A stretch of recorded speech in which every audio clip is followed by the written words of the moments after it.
Number পাবে? হ্যাঁ, তাহলে এগুলো তো কমন বিষয়। এই কমন বিষয়গুলোর মধ্যে ভুল করা যাবে? ভুল করা যাবে না। হ্যাঁ, এত কঠিন না। কেয়ার গিভার হচ্ছে কেয়ার গিভিং, এটা এত কঠিন না, এত কঠিন সাবজেক্ট না। তারপরেও আপনারা প্র্যাকটিক্যালে গেলে কেন জানি হাউ মাউ শুরু করে দেয়। হেলথ স্ক্রিনিং সম্পাদন করা, তাই না?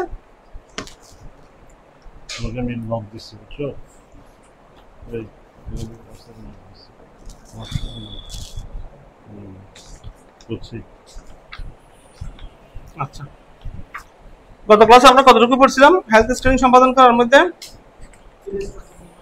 হ্যাঁ, হেড স্ট্রোক, কয়েকটা ডিজিজের কথা বলছিলাম আমরা। আমার ইচ্ছে করতেছে এগুলো একদিন একটা একটা করে শেষ করে দিই।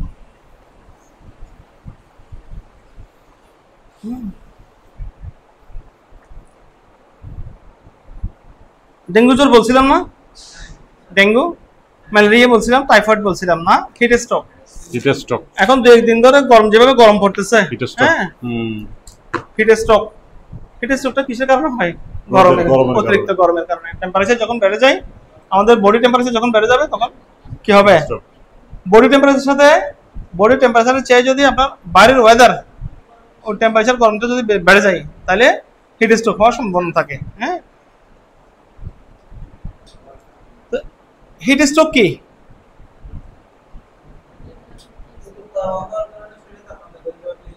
গুড, উত্তপ্ত আবহাওয়ার কারণে। কিসের কারণে? উত্তপ্ত আবহাওয়ার কারণে। ঠিক আছে, হিট স্ট্রোক কি? উত্তপ্ত আবহাওয়ার কারণে যদি যদি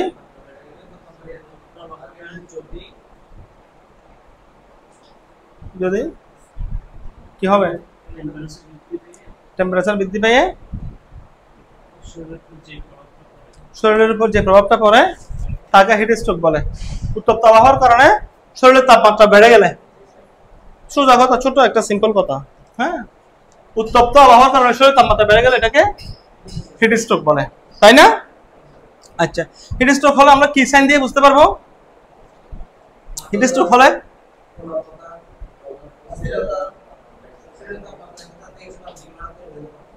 শরীরের তাপমাত্রা হঠাৎ করে 104 থেকে 105 ডিগ্রি বেড়ে যাবে, হ্যাঁ, প্রলাপ বকবে, অস্থিরতা হবে, মাথা ধরবে। এই দুই একটা কথা বলতে পারলে মোটামুটি হয়ে যাবে। ঠিক আছে, প্রাথমিক চিকিৎসা কি করব? হিট স্ট্রোক, মাথায় গ্লুকোজ খাওয়ানো যাবে, মাথায় পানি দিতে হবে, মাথায় পানি দিতে হবে এবং কাপড় চোপড় লুজ করে দিতে হবে। হ্যাঁ, ও আসে না আজকে, না? নাম কি? ইয়াসিন নাকি? ইয়াসিন, হ্যাঁ, ইয়াসিন না? আসে নাই? আচ্ছা, আক্রান্ত ব্যক্তিকে অপেক্ষাকৃত ঠান্ডা জায়গা নিতে হবে এবং হাসপাতালে প্রেরণ করার জন্য ব্যবস্থা করতে হবে। ঠিক আছে, এটাই হচ্ছে হিট স্ট্রোকের। দুই একটা কারণ বলতে হবে, দুই একটা আপনাকে সলিউশন, দুই একটা সলিউশন তো বলতে হবে। হ্যাঁ, তাহলে হিট স্ট্রোক কি? উত্তপ্ত আবহাওয়ার কারণে শরীরে তাপমাত্রা বেড়ে গেলে যে অস্বাভাবিক অবস্থা সৃষ্টি হয়, এটা হচ্ছে হিট স্ট্রোক। লিখছেন? লিখবেন? লিখবেন না, আমি শুনলে হবে না? স্যার বলছেন ওইটা হইছে স্যার। হ্যাঁ, এটা গত ক্লাসে দিছিলাম। গত ক্লাসে যারা আসে নাই ওরা কালেকশন করছে এটা। হ্যাঁ, আচ্ছা, তাহলে গত ক্লাসে হলে গত ক্লাস থেকে এগুলা উঠে নেবেন। আরেকটা হচ্ছে যে হাইপোথার্মিয়া। হাইপোথার্মিয়া বলতে আমরা কি বলছিলাম? হাইপোথার্মিয়া পড়ছিলাম। হাইপোথার্মিয়া, হাইপোথার্মিয়া মানে কি বলছিলাম? হাইপোথার্মিয়া বলতে পারবে কেউ? হাইপোথার্মিয়া কে বলতে পারবে? হ্যাঁ, কত কমলে? হ্যাঁ, 95 ডিগ্রি সেলসিয়াস হাইপোথার্মিয়া বলছে এটা। একটা হচ্ছে hypothermia, hyperthermia, fever, pyrexia, hyperpyrexia. Hypothermia, hyperthermia, fever, pyrexia, hyperpyrexia. হ্যাঁ, তাহলে হাইপোথার্মিয়া, হাইপোথার্মিয়া কেন হয়? শরীরের তাপমাত্রা যদি 95 ডিগ্রির নিচে নেমে আসে। শরীরের তাপমাত্রা কত ডিগ্রি নেমে আসলে হাইপোথার্মিয়া?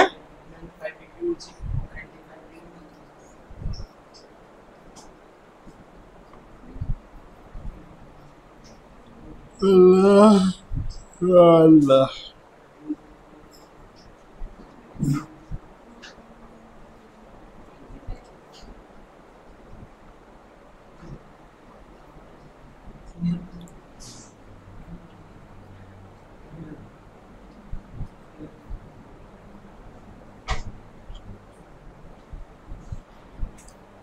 হাইপোথার্মিয়া কি? শরীরের তাপমাত্রা যদি 95 ডিগ্রি ফারেনহাইটের নিচে নেমে আসে তাহলে সেটাকে আমরা হাইপোথার্মিয়া বলি।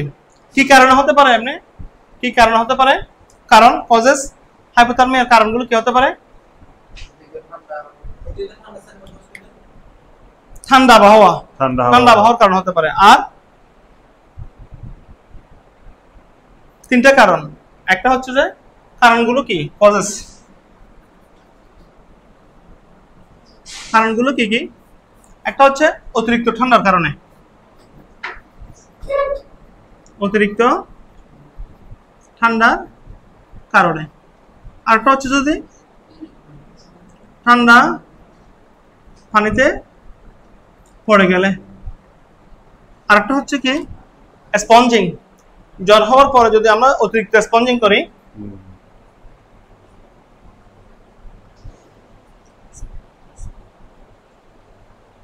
অতিরিক্ত স্পঞ্জিং এর কারণে জ্বর হওয়ার পর আমরা যেটা স্পঞ্জিং করি সেই স্পঞ্জিংটা যদি অতিরিক্ত হয় তাহলে সেই কারণে কি হতে পারে? হাইপোথার্মিয়া হতে পারে। হাইপোথার্মিয়ার লক্ষণ আমরা কি দেখে বুঝবো হাইপোথার্মিয়া হয়েছে?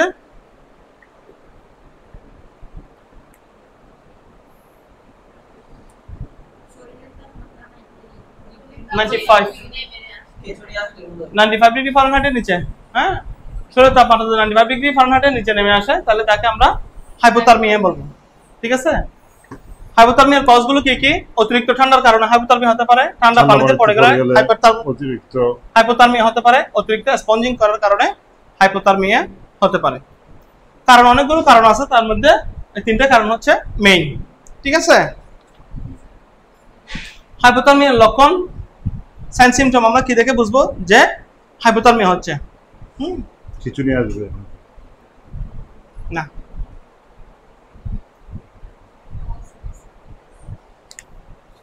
লক্ষণগুলো কি কি হতে পারে?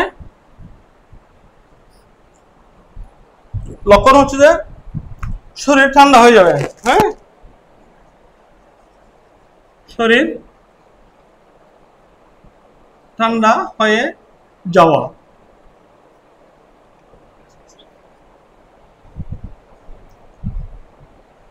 ব্যক্তি প্রলাপ বকতে পারে। আপনার টার্মগুলো তো ইংলিশে পড়ছেন না, এটা কম্বাইন্ড কোর্স না। স্পঞ্জিং বলতে গা মুছে দেওয়া, মাথায় পানি দেওয়া, কাপড় দিয়ে যেটা আমরা স্পঞ্জিং করে দিই জ্বরের পরে, ওটা স্পঞ্জিং যদি বেশি হয় তাহলে বারবার যদি মুছতে থাকে, হ্যাঁ, বেশি বা স্পঞ্জিং করার কারণে হাইপোথার্মিয়া হতে পারে। লক্ষণ কি? শরীর ঠান্ডা হয়ে যাবে এবং ব্যক্তি প্রলাপ বকতে পারে। হ্যাঁ, ব্যক্তি কি করবে? প্রলাপ বকবে।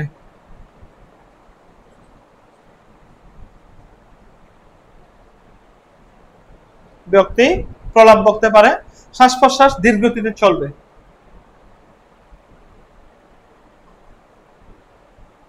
শ্বাস প্রশ্বাস ধীর গতিতে শ্বাস প্রশ্বাস ধীর গতিতে চলবে। ঠিক আছে? তারপরে পালস রেট স্বাভাবিকের চেয়ে কম হতে পারে।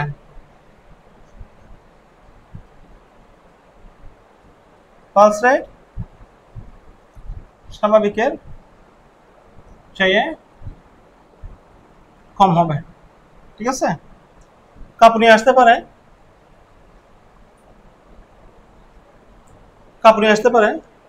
হ্যাঁ, এই কয়েকটা লক্ষণ আপনারা দেখলে বুঝবেন যে কি এটা হাইপোথার্মিয়া। হাইপোথার্মিয়ার চিকিৎসা কি হতে পারে? হাইপোথার্মিয়া আক্রান্ত ব্যক্তি ঘরের বাইরে উন্মুক্ত আবহাওয়া থাকলে ঘরের বাইরে উন্মুক্ত আবহাওয়াতে রাখতে হবে। ব্যক্তির পরনে কাপড় যদি ভিজা হয় তা বদলে দিতে হবে এবং মাটি বা মেঝের উপর রাখতে হলে অবশ্যই কম্বল দিয়ে রাখতে হবে। ব্যক্তি সচেতন থাকলে চা, দুধ বা যে কোনো গরম জাতীয় খাবার তাকে দিতে হবে। তাহলে আমরা এখান থেকে অনেকগুলো চিকিৎসার মধ্যে অনেকগুলো আছে, তার মধ্যে থেকে আমরা দু একটা পয়েন্ট নিব যেগুলো আমরা ভাইভাতে বলতে পারবো।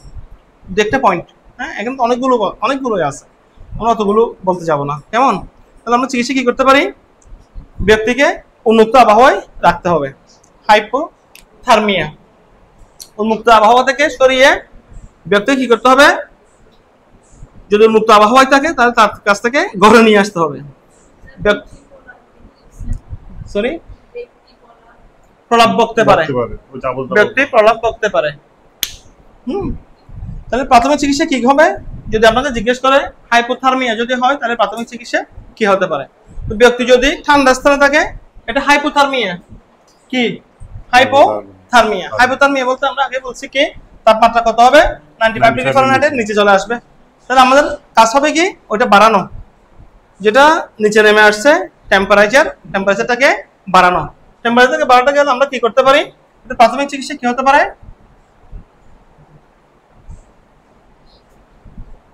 প্রাথমিক চিকিৎসা কি হতে পারে?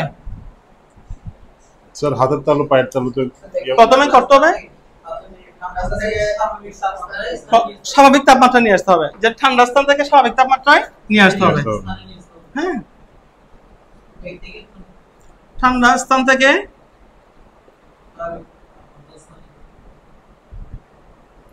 স্বাভাবিক তাপমাত্রায় নিয়ে আসতে হবে।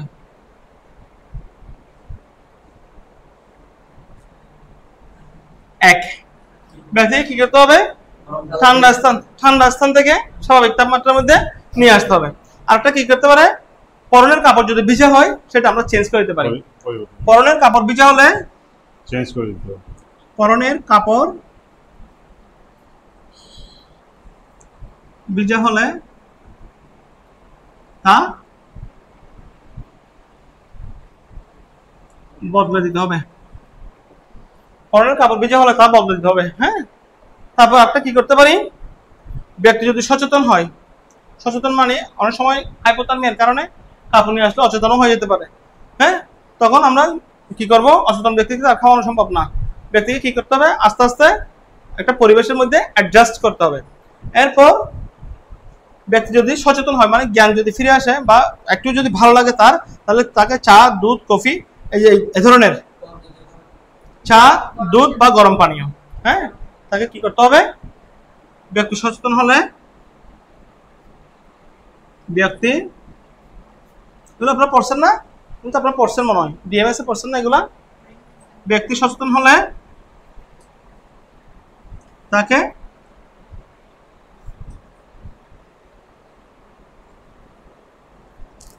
দুধ, গরম দুধ, তাকে গরম দুধ, চা, হ্যাঁ, গরম খাবার দিতে পারি বা গরম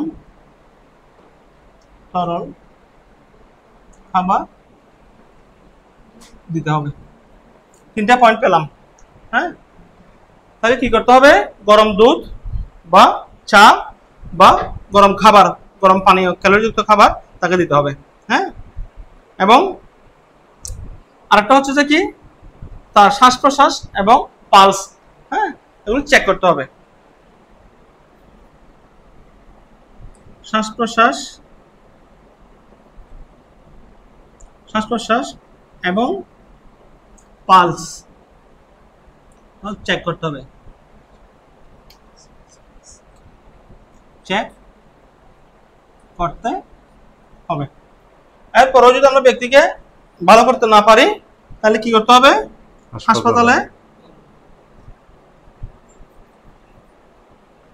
হাসপাতালে প্রেরণের ব্যবস্থা করতে হবে। প্রেরণ করার ব্যবস্থা করতে হবে। ঠিক আছে?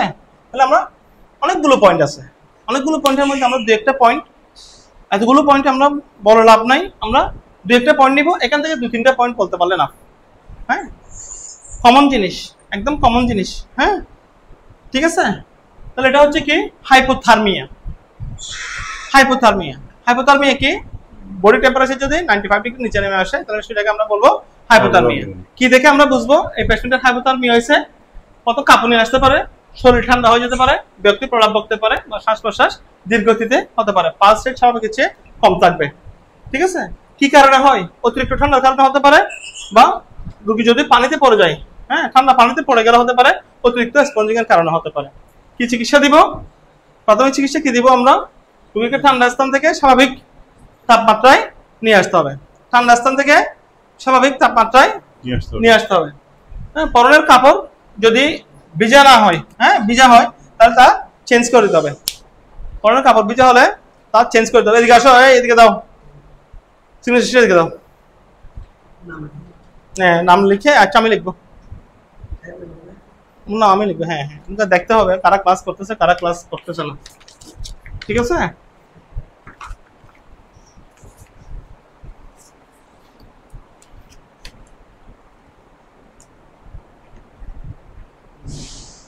ঠিক আছে, তাহলে এই কয়েকটা পয়েন্ট আমরা হ্যাঁ মনে রাখবো। ব্যক্তি যদি সচেতন হয় তাকে গরম দুধ বা গরম চা, হ্যাঁ বা গরম তরল খাবার দিতে হবে।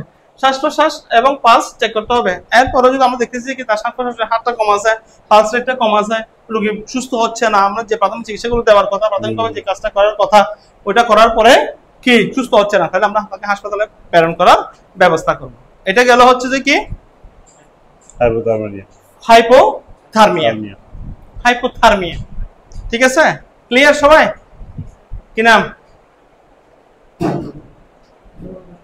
হ্যাঁ, নুরুল, বুঝি নাই। দোলন, দোলন বসাক, খুব সুন্দর নাম, দোলন বসাক। দোলন দোলন করতেছেন কেন? দোলন বসাক, দোলন বসাক, বাবা একে বসাক। হ্যাঁ, দোলন বসাক, কত সুন্দর নাম, দোলন বসাক। আজকে কি ফার্স্ট ক্লাস আপনার? ভালো, খুব ভালো। আগের ক্লাসগুলো পাইছেন না আপনি? না, আচ্ছা, তো না পাইলে এখন আপনি মাঝখান থেকে এসে আমাদের অষ্টম ক্লাস মনে হয় এটা, না আটতম ক্লাস না এটা, অষ্টম কি নবম, তাই না? লেখা শেষ, এতটুকু কমপ্লিট। তাহলে আমরা এটা থেকে আমরা কি করতে পারি? বিদায় নিতে পারি। ঠিক আছে? আচ্ছা, কয়েকটা পয়েন্টের কথা বলছিলাম। এটা গেল কি হাইপোথার্মিয়া। হাইপোথার্মিয়া কাকে বলে বলেন তো এবার?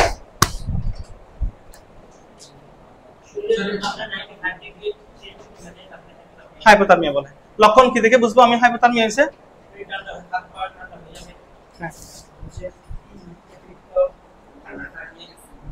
হতে পারে, কি দেখে বুঝবো লক্ষণ?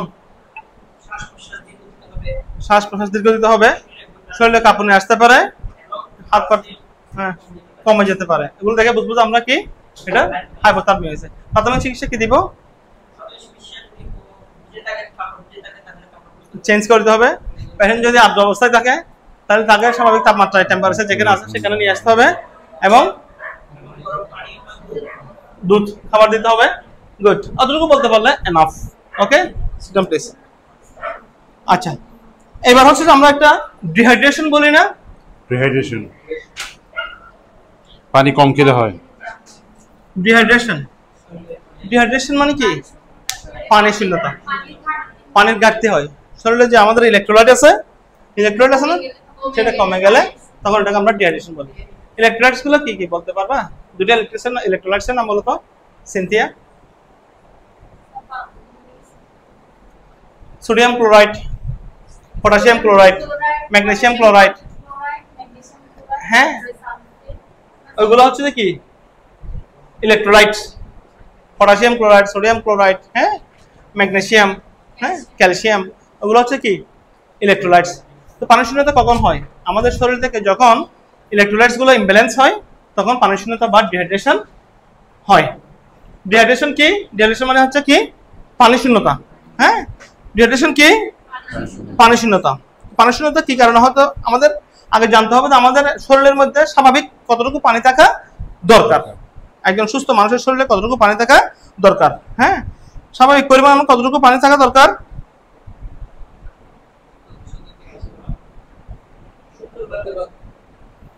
60 থেকে 70 ভাগ পানি থাকা দরকার। মানুষের শরীরে তো 60 থেকে 70 ভাগ পানি আছে, তার মধ্যে আমরা প্রতিদিন কত লিটার পানি, আমাদের নর্মালি কত লিটার পানি গ্রহণ করতে হবে? 2 থেকে 3 লিটার পানি গ্রহণ করতে হবে, টু দ্য পয়েন্ট। হ্যাঁ, নোট করে রাখেন এগুলো। প্রতিদিন কত থেকে? 2 থেকে 3 লিটার পানি, 2.5 থেকে 3 লিটার, 2 থেকে না, 2.5 থেকে 3 লিটার পানি আমাদের কি পান করতে হবে। এই পানিটা পান করার ফলে আমাদের কি হবে? আমরা যে 2 থেকে 3 লিটার পানি পান করি, তার মধ্যে 1.5 লিটার পানি কি হয়? আমাদের প্রস্রাবের সাথে, ঘামের সাথে, হ্যাঁ, মলের সাথে এবং নিঃশ্বাসের সাথে চলে যায়। বাকি 1.5 লিটার আমাদের শরীরে থাকে। ঠিক আছে? তাহলে পানি অল্পতা কি কারণে পানি অল্পতা হতে পারে? ডিহাইড্রেশনটা কি কারণে হতে পারে?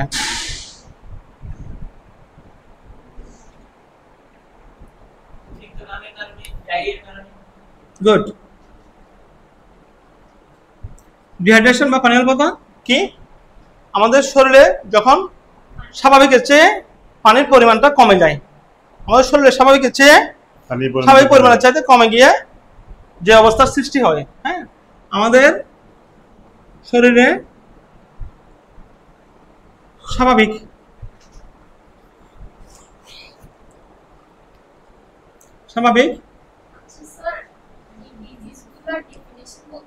হ্যাঁ হ্যাঁ বাংলায় বলতে পারবেন, সমস্যা নেই। না, ইংলিশ বলার সমস্যা কি? যার যেভাবে, হ্যাঁ, যার যেভাবে চয়েস। স্বাভাবিক অবস্থার চেয়ে যদি পানির পরিমাণ কমে যায় তাকে আমরা কি বলি? তাকে ডিহাইড্রেশন বলা হয়। তাই কি বলা হয়? ডিহাইড্রেশন বলা হয়। তাহলে ডিহাইড্রেশন কি কারণে হতে পারে? Causes of dehydration.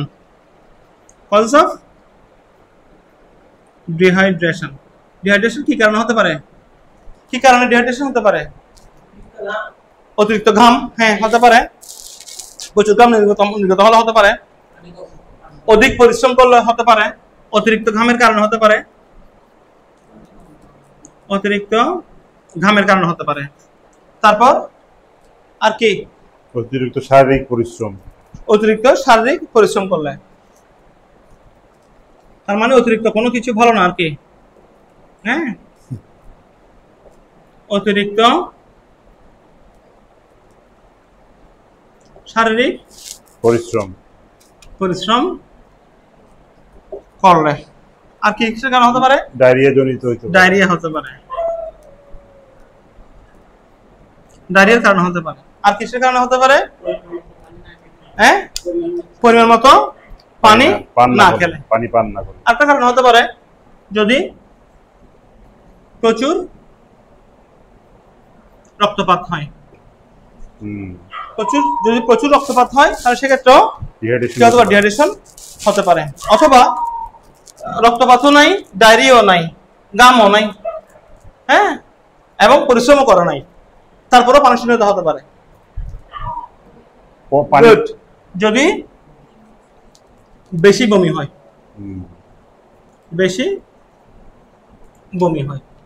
হ্যাঁ, তাহলে এই 5টা কারণে আমাদের কি হতে পারে? ডিহাইড্রেশন হতে পারে। কি কি কারণ? অতিরিক্ত ঘাম, অতিরিক্ত শারীরিক পরিশ্রম, ডায়রিয়া, প্রচুর রক্তপাত হওয়া, হ্যাঁ, যদি প্রচুর রক্তপাত হয়, যদি বেশি বমি হয়।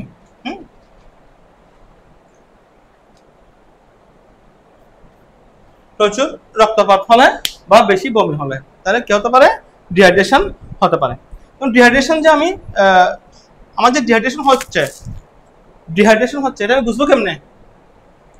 ডিহাইড্রেশনটা বুঝবো কেমনে?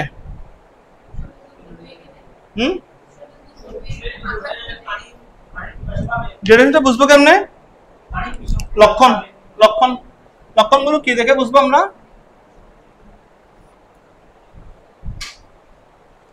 কি দেখে বুঝবো যে অতিরিক্ত ডিহাইড্রেশন? হ্যাঁ, শরীর দুর্বল হয়ে যাবে, তারপর হ্যাঁ মাথা ঘুরাবে, তারপর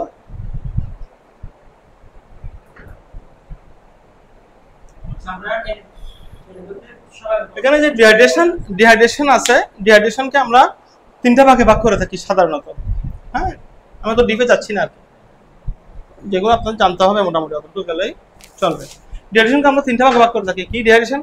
একটা হচ্ছে নান সাইন অফ ডিহাইড্রেশন, একটা হচ্ছে সাম সাইন অফ ডিহাইড্রেশন, আর একটা হচ্ছে সিভিয়ার সাইন অফ ডিহাইড্রেশন। হ্যাঁ, নান সাইন অফ ডিহাইড্রেশন, হ্যাঁ, নান সাইন অফ ডিহাইড্রেশন মানে প্রাথমিক পর্যায়ে যেটা ডিহাইড্রেশন ওটাকে বলা হয় নান সাইন অফ ডিহাইড্রেশন। লক্ষণ কোনো সাইন ছাড়া ডিহাইড্রেশন হয়, ওটা হচ্ছে নান সাইন অফ ডিহাইড্রেশন। আর হচ্ছে some sign of dehydration. Some sign, কিছু কিছু সাইন আছে, যেমন জিহ্বা শুকিয়ে যাওয়া, চোখ কোটরগত হওয়া, হ্যাঁ, তারপর হচ্ছে যে মুখ শুকিয়ে যাওয়া, হ্যাঁ, ওগুলো হচ্ছে যে কি সাম সাইন অফ ডিহাইড্রেশন। আবার সিভিয়ার সাইন অফ ডিহাইড্রেশন মানে তীব্র ডিহাইড্রেশন, তীব্র পানিশূন্যতা। তীব্র পানিশূন্যতা হলো আমরা কেমনে বুঝবো? তখন দেখা যাবে যে কি আই শানকিন হয়ে যাচ্ছে। আই শানকিন মিনস চক্ষু কোটরগত হয়ে গেছে, চোখ ভিতরে ঢুকে গেছে। জিহ্বা টাং ড্রাই হয়ে গেছে। স্কিন টার্গর হয়ে গেছে। স্কিন টার্গর, স্কিন যখন আপনি দেখবেন স্কিন লুজ হয়ে গেছে, প্যাটের স্কিন যখন আপনি টান দিবেন তখন ওটা বসতে সময় লাগতেছে। স্কিন টান দিলে আমাদের স্কিন টান দিলে সাধারণত বসা যাচ্ছে না, কিন্তু যখন সিভিয়ার ডিহাইড্রেশন হবে তখন স্কিন টান দিলে ওটা বসতে সময় লাগতেছে। এই তিনটা সাইন থেকে আপনি বুঝতে পারবেন এটা সিভিয়ার ডিহাইড্রেশন। হ্যাঁ, এই তিনটা সাইন থেকে আমরা কি বুঝবো? Severe dehydration. তাহলে কি কি বলছি? প্রথমত হচ্ছে মুখ শুকিয়ে যাবে,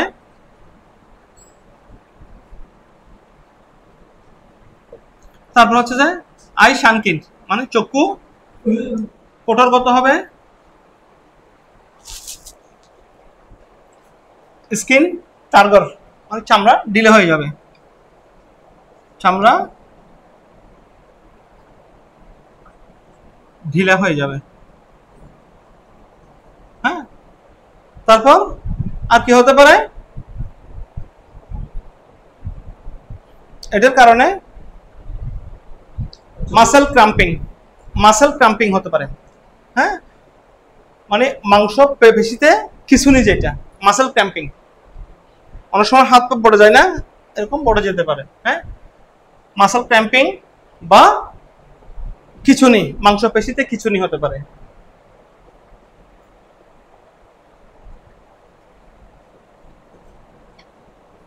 মাংসপেশিতে খিঁচুনি হতে পারে। হ্যাঁ, লক্ষণ আমরা এগুলো দেখে বুঝবো যে কি তার মাথা ধরতে পারে, মাথা ব্যথা করতে পারে,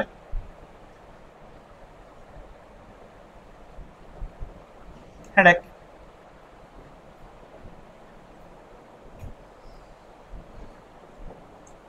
এই লক্ষণগুলো দেখলে আমরা বুঝবো কি তার ডিহাইড্রেশন। সরি, মুখ শুকিয়ে যেতে পারে। হ্যাঁ, মুখ শুকিয়ে যেতে পারে। তারপর হচ্ছে টাং ড্রাই, হ্যাঁ, জিহ্বা শুকনো হয়ে যেতে পারে, অথবা মুখ শুকিয়ে যাওয়া। কি মুখ শুকিয়ে যাওয়া মানে হচ্ছে জিহ্বা শুকিয়ে যেতে পারে। আমরা যখন ডিহাইড্রেশন যখন পেশেন্ট আসে তখন আমরা বলি কি তাকে জিহ্বা দেখানোর জন্য জিহ্বা দেখান। জিহ্বা যখন দেখবে তখন জিহ্বার মধ্যে আমরা যে পানি থাকলে জিহ্বার যে একটা অবস্থা, হ্যাঁ, পানি না থাকলে শুকিয়ে যাবে, যে সেটা বোঝা যাবে। Tongue dry, eye sunken, skin turgor. হ্যাঁ, এইগুলা থাকতে পারে, মানে মুখ শুকিয়ে যাবে, চক্ষু কোটরগত হবে এবং কোটরগত। হ্যাঁ, আই শানকিন, হ্যাঁ, চক্ষু কোটরগত হবে। হ্যাঁ, আই শানকিন। হ্যাঁ, তারপর হচ্ছে যে চামড়া ঢিলে হয়ে যাবে, স্কিন টার্গর। হ্যাঁ, চামড়া ঢিলে হয়ে যাবে, মাংসপেশিতে খিঁচুনি হবে, মাথা ব্যথা থাকতে পারে। এগুলো এই লক্ষণগুলো দেখলে আমরা বুঝবো কি তার ডিহাইড্রেশন হয়েছে, তাই না? এই লক্ষণগুলো দেখলে আমরা বুঝবো কি তার ডিহাইড্রেশন হয়েছে। ডিহাইড্রেশনের তাহলে আমরা প্রাথমিক চিকিৎসা কি করব?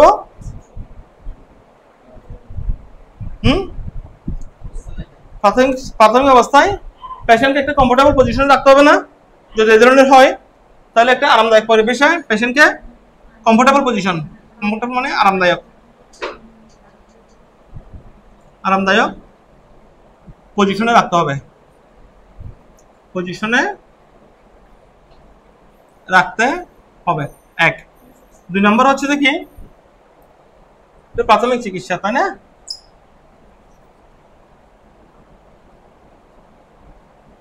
তার প্রাথমিক চিকিৎসা আমরা কি দিব? রোগীকে প্রথমে আরামদায়ক পজিশনে রাখতে হবে, তারপর তাকে আমরা মুখে ওর স্যালাইন ওআরএস দিতে পারি, ওআরএস খাওয়াতে হবে। রোগীকে কি করতে হবে? রোগীকে আশ্বস্ত করতে হবে। আশ্বস্ত মানে সান্ত্বনা দেওয়া, রোগীকে আশ্বস্ত করতে হবে, হ্যাঁ, মানে ভয় না পাওয়ার জন্য ওটা রোগীকে কি করতে হবে? আশ্বস্ত করতে হবে। ঠিক আছে, তারপর হচ্ছে কি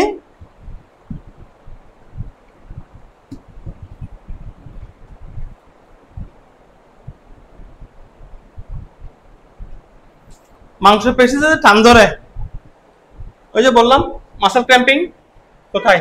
এই যে মাসল ক্র্যাম্পিং, মাংসপেশিতে খিঁচুনি হতে পারে, এটা বলছি না? যদি এরকম মাংসপেশিতে খিঁচুনি হয় তাহলে মাসল কি করতে হবে? মাংসপেশি কি করতে হবে? মেসেজ করতে হবে, মেসেজ করে দিতে হবে। এটা হচ্ছে প্রাথমিকভাবে আমরা এগুলো করতে পারি। হ্যাঁ, মাংসপেশিকে মেসেজ করে দিতে পারি এবং পর্যবেক্ষণ রাখতে হবে পেশেন্টকে। হ্যাঁ, পেশেন্টকে কি করতে হবে? রোগীকে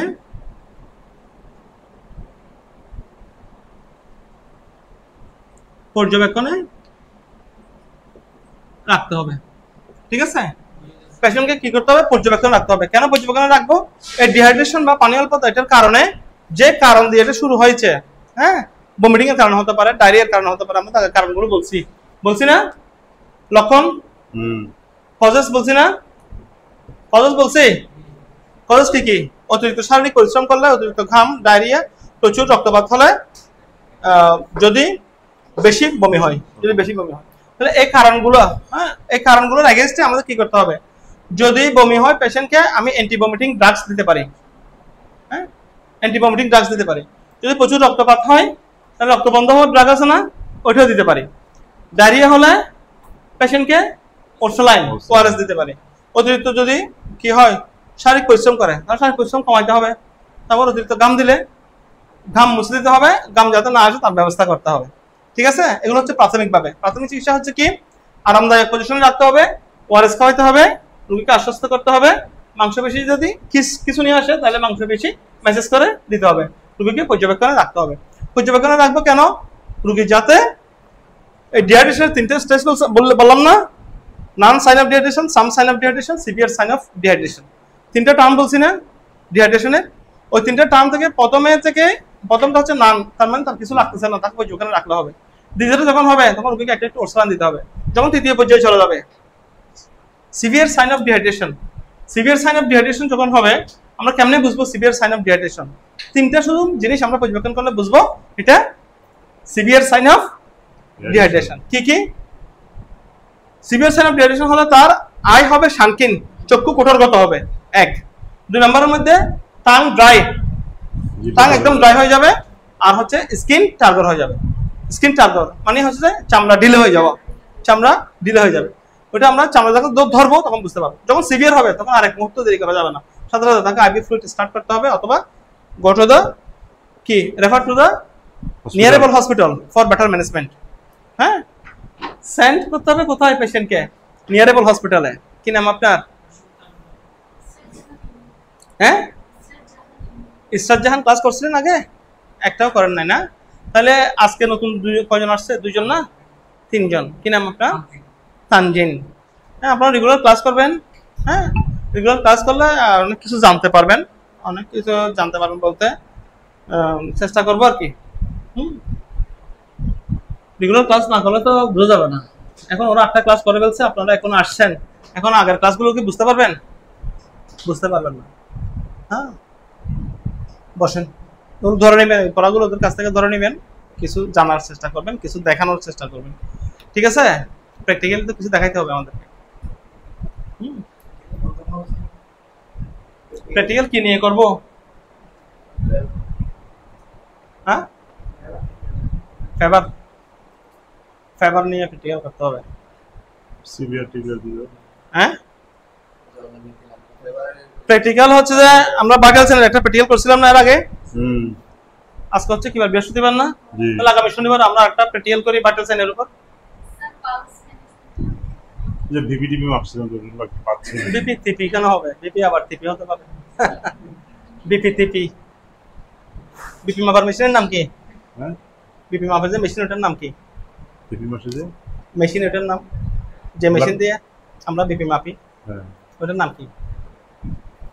তো ব্লাড প্রেসার মাপে যেটা। বিপিটিপি বললে হবে না। বিপিটিপি এই শব্দটা দ্বারা কি বোঝাচ্ছে? ওটার নাম তো জানি না। টিপি বলতে পারবো, টিপি বলতে পারবো না একদিন লেখাপড়া করার পরে। হ্যাঁ, ও বিপিটিপি এগুলো দেখাইছে আর কি, বুঝছেন? হ্যাঁ, তাহলে ওই ব্লাড প্রেসার মেশিন, স্পেকট্রোম্যানোমিটার, স্পেকট্রোম্যানোমিটার, হ্যাঁ, ওটার পার্ট কয়টা আছে, কয়টা পার্ট, হ্যাঁ, এবং আমাদের যে স্টেথোস্কোপ আমরা ইউজ করি ওগুলোর পার্ট কয়টা, হ্যাঁ, আমাদের প্র্যাকটিক্যাল করতে হবে মতটা, অনেকগুলো প্র্যাকটিক্যাল করতে হবে। ঠিক আছে, আমরা বাগেল চ্যানেলের উপর একটা প্র্যাকটিক্যাল করি আগামী শনিবারে, কি বলেন? কারণ আমাদের বোর্ডে তো বেশিরভাগ এগুলোই থাকে। হ্যাঁ, বাগেল চ্যানেলের উপর আমরা আরেকটা প্র্যাকটিক্যাল করি, যারা পায় নাই তারা আসবে। হ্যাঁ, কিভাবে টেম্পারেচার দেখতে হয়, পালস দেখতে হয়, রেসপিরেশন দেখতে হয়, বিপি দেখতে হয়, এবং বিপি দেখে মানে কি, বিপির যাবতীয় টপ টু বটম, হ্যাঁ, মেশিনের পার্টস গুলোর নাম সহ প্রয়োজন হলে আমরা ড্রয়িং করে এটা শিখতে হবে, হ্যাঁ, কোনটা কি পার্টস।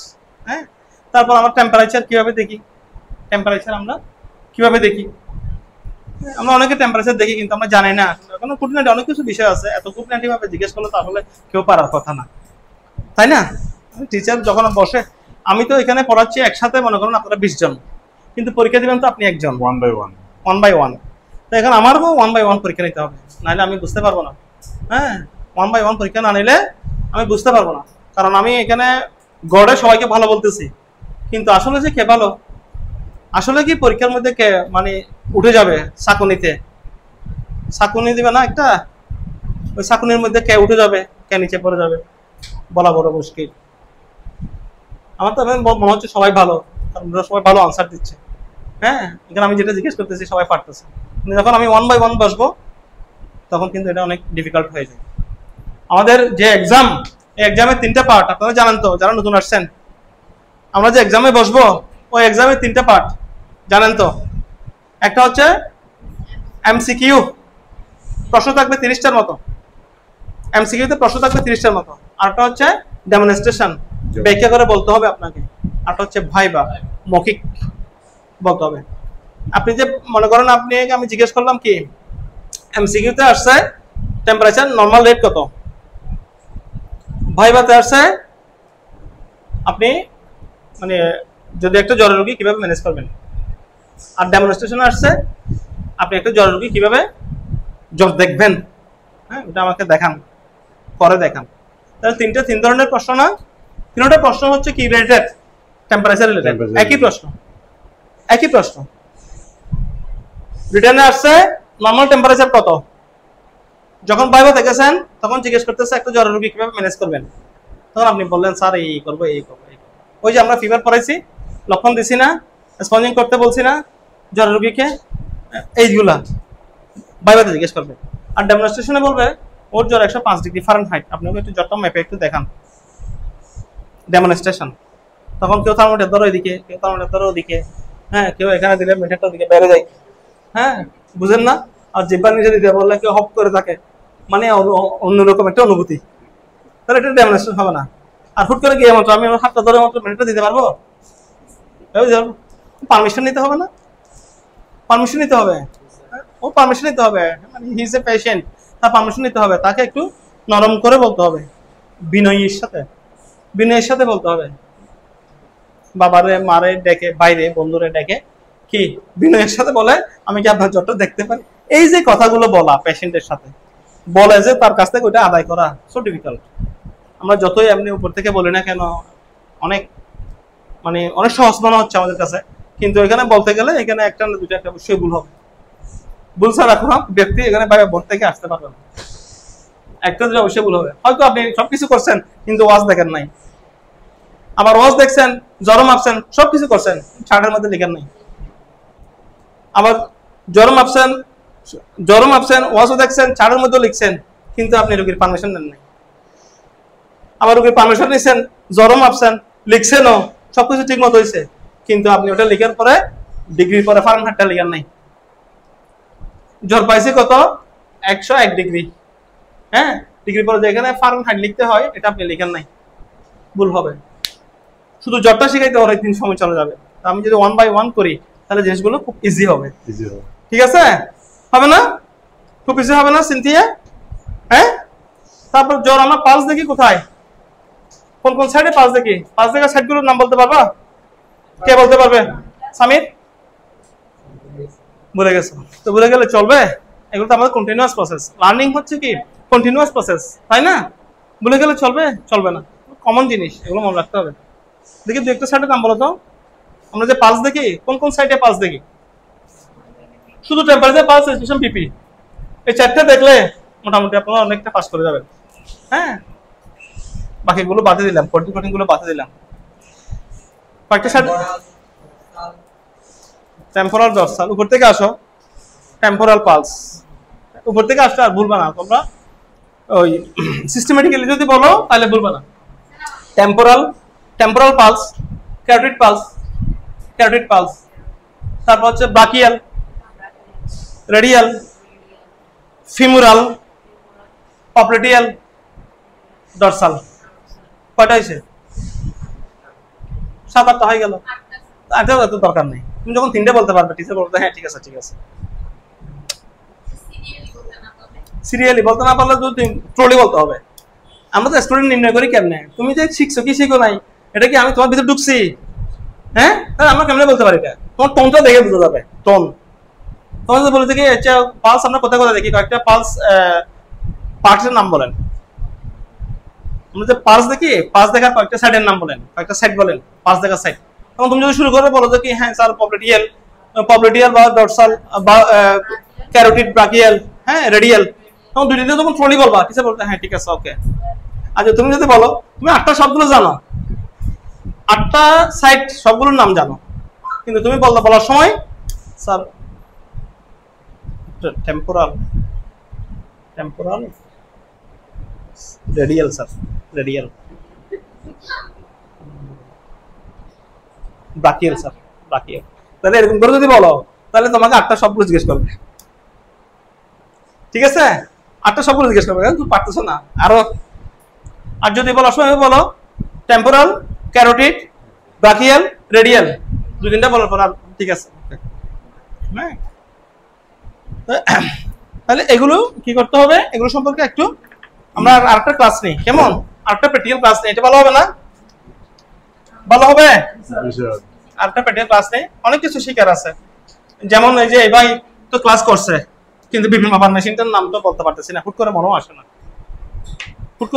কোনটা জিজ্ঞেস করলে হুট করে মনে আসে না, তাই না? হুট করে মনে আসে না। স্পেকট্রোম্যানোমিটার, বিপি মাপার যে যন্ত্রটার নাম, হ্যাঁ, তাহলে আমি বিপি সবগুলো পাবো, কিন্তু ওই যে মেশিনটার নাম জানি না, হবে না। কিন্তু আমি এটার মধ্যে খুব এক্সপার্ট, বিপি মাপার মধ্যে আমাকে কেউ ফেলতে পারবে না। ঠিক আছে? তাহলে এটা গেল কি ডিহাইড্রেশন। আমরা ডিহাইড্রেশন পড়ছি। ডিহাইড্রেশনের সাথে একটা ডিজিজ জড়িত আছে না, যেটার নাম আমরা বলছিলাম কি ডায়রিয়া। ডিহাইড্রেশনের সাথে এটা জড়িত আছে না, এটা কি ডায়রিয়া। ডায়রিয়ার ডেফিনিশনটা হচ্ছে কি রকম? process of loose or watery stool more than 3 times in 24 hours period is called diarrhea।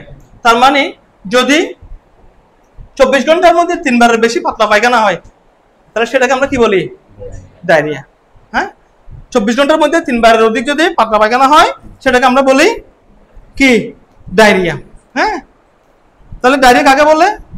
হ্যাঁ, বলতে পারবো না কিরকম? 24 ঘন্টার মধ্যে যদি 24 ঘন্টার মধ্যে 3 বা তার অধিক যদি কি হয়? লুজ মোশন, হ্যাঁ, পাতলা পায়খানা বলি ডাইরেক্ট, পাতলা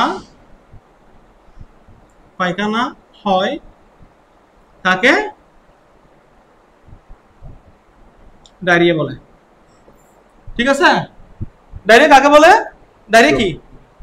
Passes of loose or water is stool more than 3 times in 24 hours period। হ্যাঁ, যদি 24 ঘন্টার মধ্যে 3 বা তার অধিক পাতলা পায়খানা হয় তাহলে আমরা তাকে ডায়রিয়া বলি। তাহলে আমরা কি দেখে বুঝবো এটার এই মানুষটার ডায়রিয়া হয়েছে? কি দেখে বুঝবো?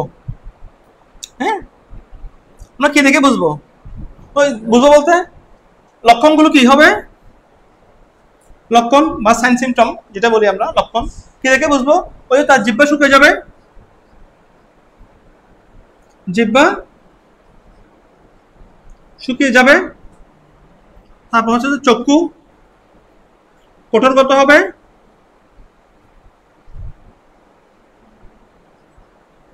তারপর হচ্ছে কি চক্ষু কঠোরগত হবে, আর অস্বস্তি লাগবে, মাথা ব্যথা করবে,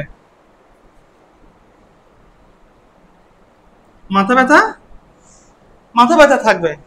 আর কি থাকবে সাথে? মাথা ব্যথা থাকবে। আর কি হবে? বমি হতে পারে, বমি ভাব থাকতে পারে। এটা লিখলাম, বমি ভাব না, বমি হতে পারে ডাইরেক্ট, বমি হতে পারে। ঠিক আছে, এই লক্ষণগুলো দেখলে আমরা বুঝবো যে কি তার কি হচ্ছে? ডায়রিয়া হচ্ছে। হ্যাঁ, তার ডায়রিয়া হচ্ছে, তাই না? এই ডায়রিয়াটা যদি ডায়রিয়া হয়, কি কারণে ডায়রিয়া হবে? ডায়রিয়াটা কি কারণে হবে? পানিবাহিত রোগ। হ্যাঁ, ব্যাকটেরিয়া কারণে। ব্যাকটেরিয়ার নাম কি? রক্তের সাথে পানি, দূষিত পানি মিশে গেলে ব্যাকটেরিয়া, ভিব্রিও কলেরি। ব্যাকটেরিয়ার নাম কি? ডায়রিয়া বা কলেরা যেটা হয় ওটার নাম হচ্ছে ভিব্রিও কলেরি। এই ডায়রিয়া হওয়ার পিছনে 3টা কারণ আছে। কি কি? একটা হচ্ছে এজেন্ট ফ্যাক্টর, একটা হোস্ট ফ্যাক্টর, একটা এনভায়রনমেন্টাল ফ্যাক্টর। ডায়রিয়ার পিছনে 3টা কারণ আছে। কি কি? Agent factor. এজেন্ট ফ্যাক্টর বলতে যে প্রতিনিধিত্ব করবে, এজেন্ট মানে প্রতিনিধিত্ব করবে। এজেন্ট ফ্যাক্টর, হোস্ট ফ্যাক্টর এবং এনভায়রনমেন্টাল ফ্যাক্টর।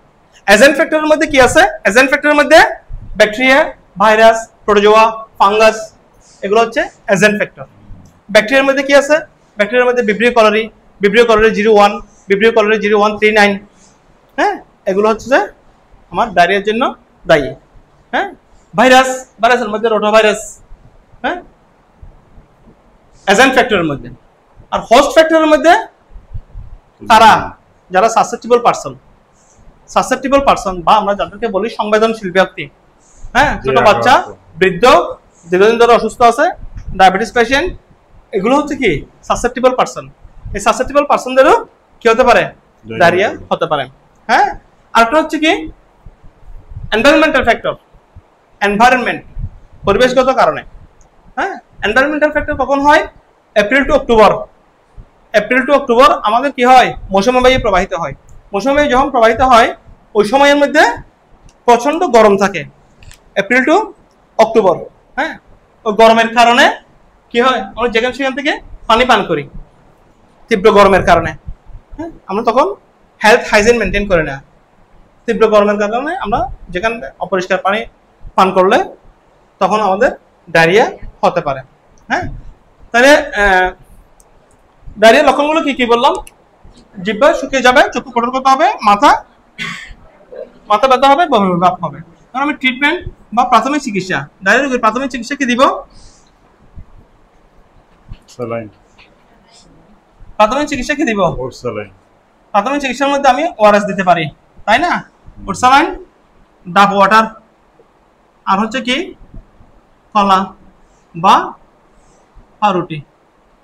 হ্যাঁ, এই 4টা খাবার আমরা দিতে পারি। হ্যাঁ, ওরসালাইনটা একটু পরে আসবে, ওরসালাইন ডাবের সাথে আসবে না। আগে হচ্ছে ডাব, কলা, পাউরুটি এই জাতীয় খাবার, তারপর হচ্ছে যে ওরসালাইন। তারপর যদি সিভিয়ার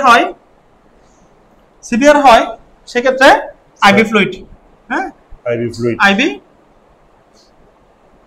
আইভি ফ্লুইড আমরা দিতে পারি যদি সিভিয়ার হয়। হ্যাঁ, সিভিয়ার হয় ক্যালরাইট বা কলরাস লাইন। হ্যাঁ, কলরাস লাইন, কলরেট। হ্যাঁ, স্যালাইন তখন আমরা পুশ করতে পারি। আবার আমরা পুশ করতে পারি না, এটা আমরা কি করতে পারি, পেশেন্টকে হাসপাতালে প্রেরণ করতে পারি, হাসপাতালে প্রেরণ করতে হবে। হ্যাঁ, তাহলে আমাকে যদি বলে আমি প্রাথমিক চিকিৎসা কি দিব, প্রথমে আমরা রোগীকে ডাব বা তরল জাতীয় খাবার দিব, ডাব, কলা, পাউরুটি জাতীয় খাবার দিব, তারপরে ওআরএস দিব। এখন ওআরএস যদি আমার হোম না থাকে, বাসায় যদি আমার ওআরএস না থাকে, হ্যাঁ, তাহলে আমরা ওআরএস নিজেরা বানাতে পারি না? পারি? নিজেরা বানাতে পারি? পারি ওআরএস বানাতে পারি? হ্যাঁ পারি? হ্যাঁ কখনো বানান নাই? ওআরএস আছে তো, এখন ঘরের কাছে ওআরএস পাওয়া যায়। হ্যাঁ পারি ওআরএস বানান নাই? কি বলেন? এক মুঠ চিনি, হাফ আধা কেজি পানি। মুঠটা হবে কিরকম? এরকম মুঠ না, মুঠটা হবে এরকম, এই যে এরকম মুঠ। এক মুঠ চিনি, 1 চিমটি লবণ, 3 আঙ্গুলের 1 চিমটি ফুল 1 চিমটি লবণ, আর আধা লিটার পানি। হাজার হাজার মানুষের প্রাণ বাঁচিয়েছে এটা, শুধু এটা 1 চিমটি কি লবণ, চিনি, এক মুঠ কি চিনি, 1 চিমটি লবণ, আধা লিটার পানি। এটা হাজার হাজার মানুষের জীবন বাঁচিয়েছে, হাজার হাজার। হ্যাঁ, শুধু এই সূত্রটা। চিনি হলে, চিনিতে গুড় হলে ভালো, চিনি বা গুড়, গুড় হলে তো ভালো। চিনি, হ্যাঁ, চিনি বা গুড় যদি আমরা ওআরএস মেকিং করতে পারি, ঠিক আছে। তাহলে আমরা পেশেন্টকে কখন হাসপাতালে প্রেরণ করব? হ্যাঁ, কি বলো? আইভি ফ্লুইড, FLUID, হ্যাঁ, আইভি ফ্লুইড। আমরা পেশেন্টকে কি করতে হবে? আইভি ফ্লুইডটা আমরা দিব না, এটা হাসপাতালে প্রেরণ করার পরে ওখানেই দিবে, ঠিক আছে। আমরা হ্যাঁ কোনটা কলারাস লাইন ফ্লুইডে যে দিবে, ওটা কি দিবে? কলারাস লাইন দিবে, হ্যাঁ, কলারাস লাইন ওটাই দিবে। তারপর পেশেন্টকে হাসপাতালে প্রেরণ করতে হবে। আর আমরা পেশেন্টকে হাসপাতালে কখন প্রেরণ করব? যখন দেখবো যে কি তার 6 ঘন্টা ধরে কি হচ্ছে না, প্রস্রাব হচ্ছে না, হ্যাঁ, প্রস্রাব হচ্ছে না, হ্যাঁ, কোনো প্রস্রাবই হচ্ছে না। যদি আমরা ওটা দেখি, তাহলে পেশেন্টকে কি হাসপাতালে প্রেরণ করব। আবার দেখা যাচ্ছে যে কি স্যালাইন খাওয়ার পরেও কখন হাসপাতালে প্রেরণ করব? কখন হাসপাতালে প্রেরণ করব? আমরা পেশেন্টকে কখন হাসপাতালে প্রেরণ করব? যদি আমরা দেখি যে কি 6 ঘন্টা ধরে তার প্রস্রাব হচ্ছে না, 1। 2 নম্বরের মধ্যে ওআরএস দেওয়ার পরেও তার পায়খানাটা বন্ধ হচ্ছে না, ঠিক আছে। তারপর হচ্ছে যে দেখতেছি যে কি সিভিয়ার ভমিটিং হচ্ছে, সিভিয়ার ভমিটিং হচ্ছে। যদি আমরা দেখি সিভিয়ার ভমিটিং হচ্ছে, তাহলে সেক্ষেত্রে আমরা পেশেন্টকে, অতিরিক্ত বমি যদি হয়, তাহলে আমরা পেশেন্টকে হাসপাতালে কি করতে হবে? অবশ্যই হাসপাতালে প্রেরণ করতে হবে, ঠিক আছে।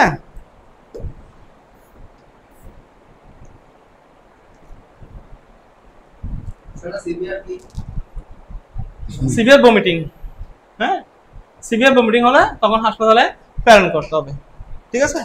তাহলে ডায়রিয়া সম্পর্কে আমাদের একটা মোটামুটি ধারণা হয়েছে না? হয়েছে মোটামুটি, হ্যাঁ, হয়েছে না? আচ্ছা, ডায়রিয়া কি বলেন? হ্যাঁ হ্যাঁ,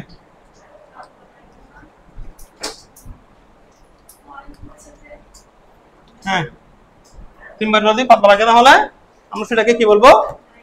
ডায়রিয়া বলবো। হ্যাঁ, মেডিসিন, ডায়রিয়ার মধ্যে তেমন কোনো মেডিসিন আসলে ইউজ হয় না। ডায়রিয়ার কোনো মেডিসিন ইউজ হয় না।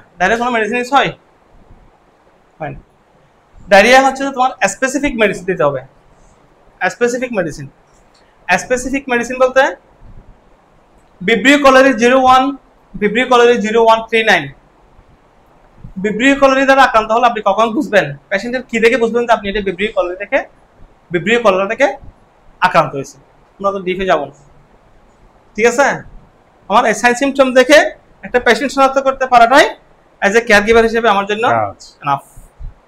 হ্যাঁ, তারপরে একটু বলে দিই জানতে যখন চাইছে। বিব্রিও কলারিং 01, বিব্রিও কলারিং 0139। ডায়রিয়ার পেশেন্টের সাধারণত 3 ধরনের পায়খানা হবে। একটা হচ্ছে যে লাল গোস্ত ধোয়া পানির মতো, আরেকটা হচ্ছে যে হলুদ, আরেকটা হচ্ছে সবুজ। হ্যাঁ, হলুদটা তো আমাদের জেনারেল সাদা স্বাভাবিকভাবে যেটা পায়খানার কালার থাকে ওটা হচ্ছে কি হলুদ। তাহলে একটা হচ্ছে গোস্ত ধোয়া পানির মতো, একটা হচ্ছে চাল ধোয়া পানির মতো, আরটা হচ্ছে সবুজ। যেটা চাল ধোয়া পানির মতো হবে ওটা হচ্ছে যে বিব্রিও কলারি দ্বারা আক্রান্ত হবে। যদি বিব্রিও কলারি দ্বারা আক্রান্ত হয় তাহলে এটা হবে রাইস ওয়াটারি ডায়রিয়া, যেটাকে আমরা রাইস ওয়াটারি ডায়রিয়া বলি। হ্যাঁ, আবার যদি গোস্ত ধোয়া পানির মতো হয় তাহলে সেটা হচ্ছে কি ওই ব্যাকটেরিয়ার কারণে ওইটা তার যে ইন্টেস্টাইনের মধ্যে যে অ্যালভিওলিগুলো আছে অ্যালভিওলিগুলোকে ক্ষত করার কারণে গিয়ে ওখানে রক্তক্ষরণ হয়। ওই রক্তক্ষরণ হলে তখন পায়খানার সাথে ওই রক্তটা যেতে থাকে, তখন পায়খানাটা হবে লাল, মানে গোস্ত ধোয়া পানির মতো। হ্যাঁ, তখন সেক্ষেত্রে নিরাডক্সিন অক্সাইডটা আছে না, নিডাজক্স, তখন ওটা নিডাজক্স ওটা ইউজ করা হয়।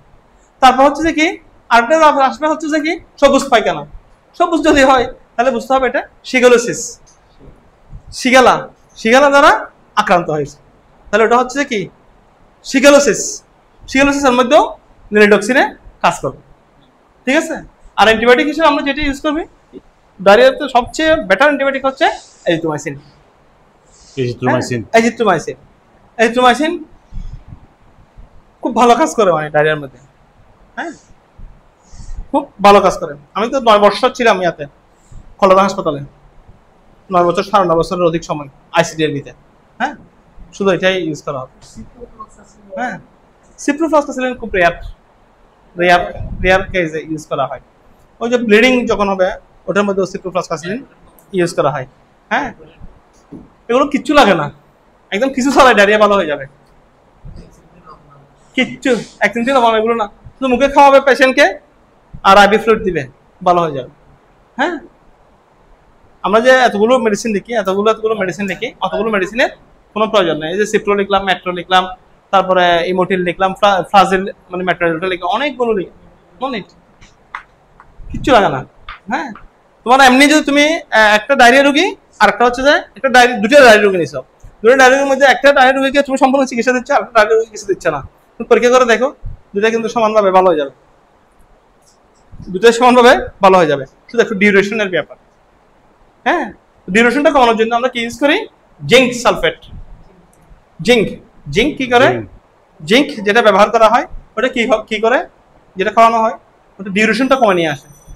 মানে 1 ঘন্টার মধ্যে 6 বার হয়েছে, ওটা আস্তে আস্তে 1 ঘন্টার মধ্যে 4 বার নিয়ে আসবে, 3 বার নিয়ে আসবে, 2 বার নিয়ে আসবে, 1 বার নিয়ে আসবে, ও ডিউরেশনটা কমাই নাফ।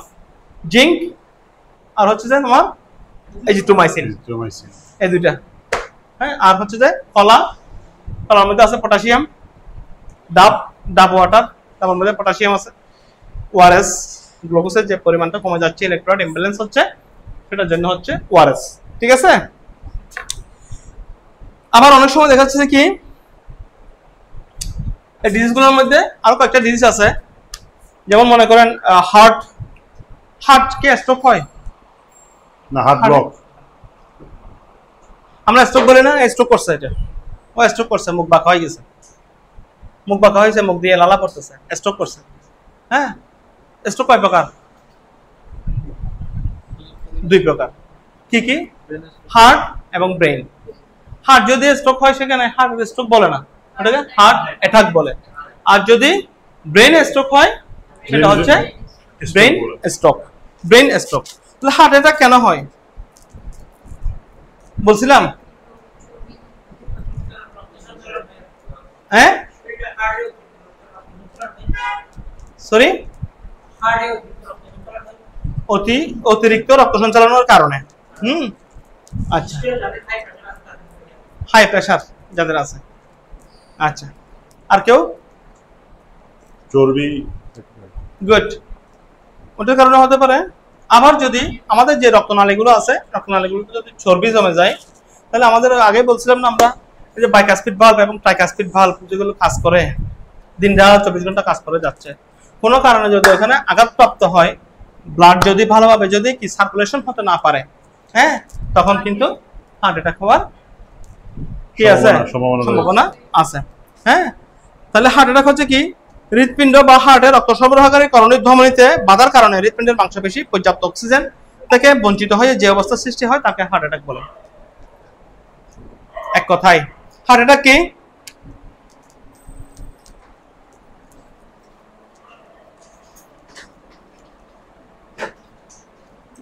হার্ট অ্যাটাক কি? হ্যাঁ,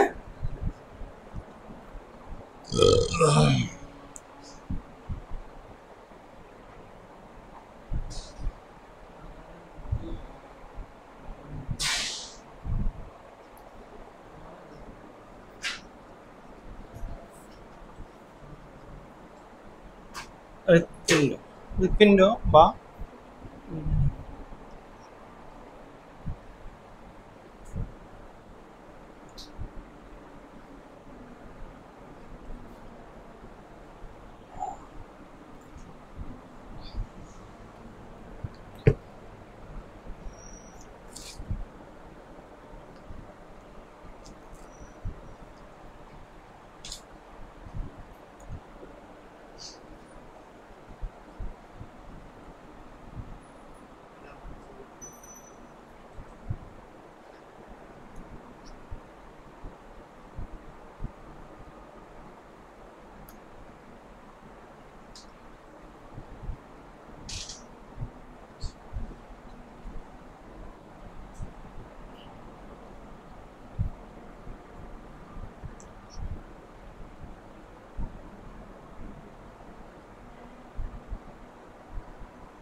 কারণে চর্বি জমে,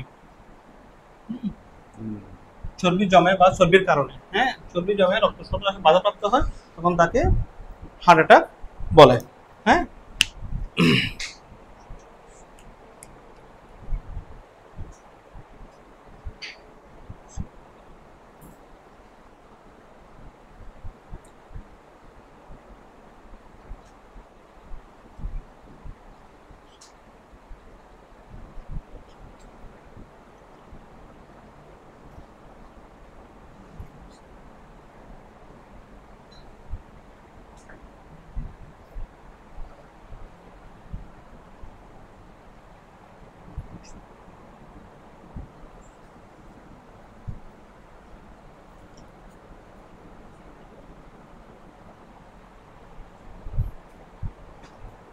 ক্লিয়ার, আরো ক্লিয়ার।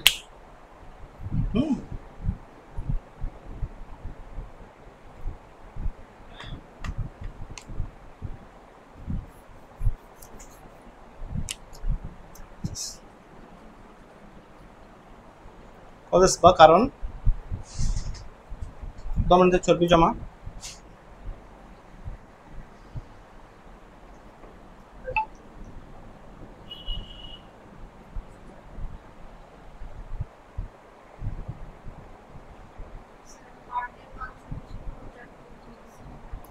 অক্সিজেন, হার্টের মাংসপেশি পর্যাপ্ত অক্সিজেন থেকে বঞ্চিত হয় বা রক্ত সরবরাহে বাধাপ্রাপ্ত হয়, তখন তাকে হার্ট অ্যাটাক বলে। হৃৎপিণ্ড বা হার্টের রক্ত সরবরাহকারী ধমনীতে যদি চর্বি জমে, হার্টের মাংসপেশি পর্যাপ্ত অক্সিজেন থেকে বঞ্চিত হয়, হ্যাঁ, বা রক্ত সরবরাহে বাধাপ্রাপ্ত হয়, তখন তাকে হার্ট অ্যাটাক বলে। কারণ ধমনীতে চর্বি জমা, এটা একটা কারণ। মাংসপেশি পর্যাপ্ত অক্সিজেন না পাওয়া।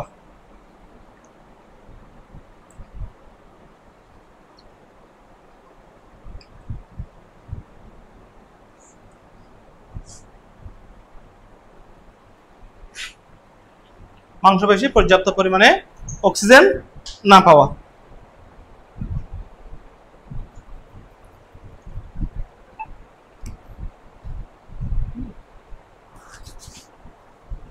হার্ট অ্যাটাক তাহলে কি? হার্ট অ্যাটাক হচ্ছে যে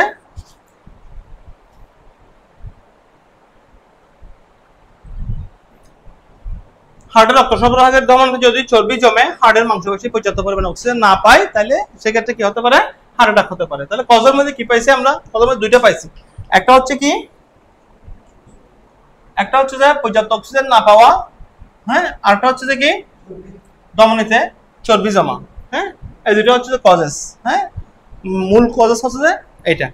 হ্যাঁ, সাথে আরো কিছু ঝুঁকি আছে। এগুলা ঝুঁকি বলতে মানে হার্ট অ্যাটাক হওয়ার ঝুঁকি যাদের অতিরিক্ত ওজন বা উচ্চ রক্তচাপ বা ডায়াবেটিস আছে, হ্যাঁ, উচ্চ রক্তচাপ বা হাইপারটেনশন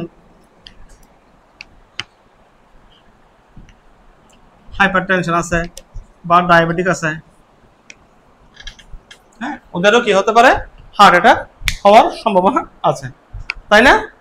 আচ্ছা, যদি হার্ট অ্যাটাক হয় তাহলে আমরা কেমনে বুঝবো যে এটা হার্ট অ্যাটাক হয়েছে? বুঝবো কেমনে? এটা কি দেখে আমরা বুঝবো? হ্যাঁ, লক্ষণগুলো কি কি হতে পারে? হার্ট অ্যাটাকের লক্ষণগুলো কি কি হতে পারে? যেমন ঘাম দিবে না, প্রথমে একটা ঘাম দেয়, তাই না? অথবা বুকে ব্যথা, চেস্ট পেইন বা বুকে ব্যথা হতে পারে, প্রচুর ঘাম দিতে পারে, তাই না?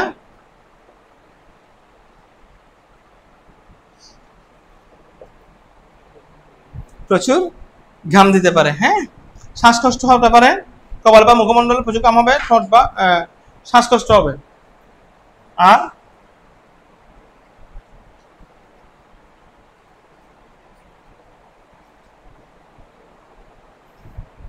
মেনার বাফারও হবতে গেলে শ্বাসকষ্ট হবে, হ্যাঁ, শ্বাসকষ্ট হবে, তাই না? প্রচুর ঘাম দিতে পাবে, শ্বাসকষ্ট হবে, হ্যাঁ, শ্বাসকষ্ট হবে। আর কি? ঠোঁট ও শরীর নীল বর্ণ ধারণ করবে। ঠোঁট ও শরীর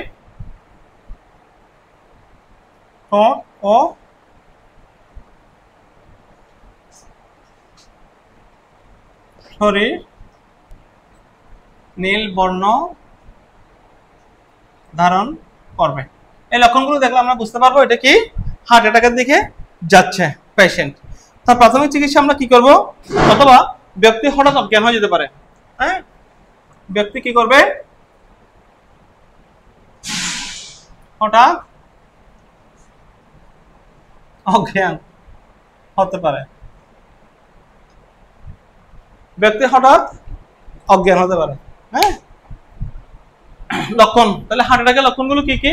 বুকে ব্যথা, প্রচুর ঘাম, শ্বাসকষ্ট, ঠোঁট এবং শরীর নীল বর্ণ ধারণ করা, ব্যক্তি হঠাৎ অজ্ঞান হয়ে যাওয়া। এখন এটাকে আমরা প্রাথমিকভাবে চিকিৎসা কি দিব? হ্যাঁ, প্রাথমিকভাবে চিকিৎসা কি দিব? প্রাথমিক চিকিৎসা কি হবে?